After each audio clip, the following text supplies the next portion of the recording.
from the marshal's office, and we're just actively looking. If anyone has any information, they can always tip it in. Tip WPD 274-376, and you could provide an anonymous tip or call the Detective Bureau. Again, we're hoping the public helps us out here. We're not going to stop searching for this guy. We're going to go until we end up getting him. So it may be in his best interest to just turn himself in. Do you think he's armed and dangerous? I know when you put out the first release, it said, don't approach. Can you tell us what you think about his mentality at this point? I would assume he would be armed and dangerous, correct? Anything you would say to the public about if they saw him, what to do? If they see him and they can identify him, even if they're not 100%, they should call the police, call 911, let us apprehend him, make an identification, and then we'll go from there. Do not try to get involved and do it yourself. This suspect is known to the Worcester Police Department, right? That's correct. Can you just kind of, sum up how you know him, how you've run into him in the past? I don't know that offhand. I just know that our police officers know who he is, and that's a problem we come in contact with all the time. Most of these shooting incidents are from repeat offenders. And if you guys look up who's out there shooting people, it's always the same people, and they need to be put in prison. There's no doubt about it. All of our violence stems from the same people, and it's time that it stops. We have to put these guys away. It's nice to give somebody another opportunity, but if you are out there shooting people, you need to be in jail. Is this stemming from gang violence? I can't comment on that right now.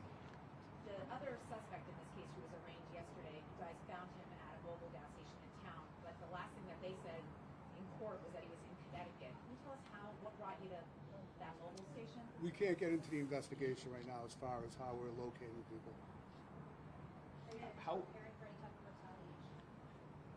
We have all our people out there as normal. We're not getting any type of credible information that there would be some retaliation. Obviously, we hope not, but our police officers are out there every day doing what they do, and they're doing an outstanding job.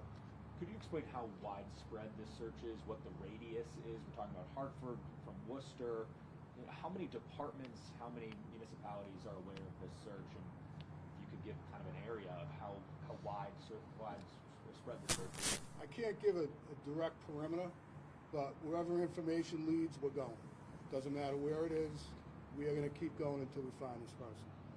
At court yesterday, there was a huge police presence, especially from the gang unit. Can you explain that? Usually when we have any type of arraignments and it has to do with a violent crime, we would have police officers there.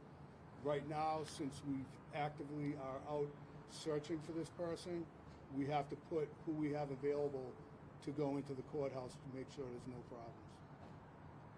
And do you have any motive at this point as to what caused this double shooting? No, we don't. This has really taken an emotional toll on this community as well. For you guys, what have you seen? What have you heard? If you had a message to people in the city who've been going through really a tragic week. The thing I can say is this isn't Worcester. If you really look at our crime statistics, last year we had 5 homicides. We're the second largest city in New England, 206,000 population. We're a very, very safe community.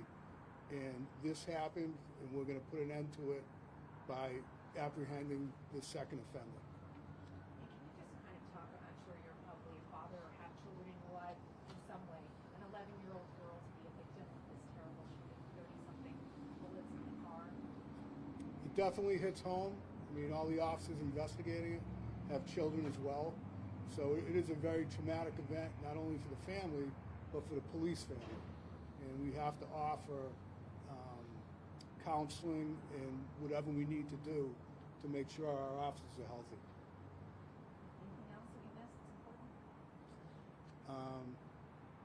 I want to make sure I had that right as far as it's the marshals and the state police and the Worcester police, and I'm trying to think of the acronym, VFAST team, Violent Offender Fugitive Apprehension Squad. So they're all out there as well. So again, as information comes in, we'll go into it.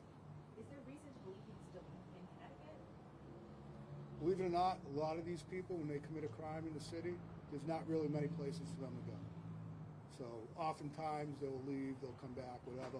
But we're hoping by putting this out into the media, into social media, that somebody will do the right thing and they'll call it in and have this guy taken into custody. Thank you so much. Thank you, guys. Appreciate it. Good luck.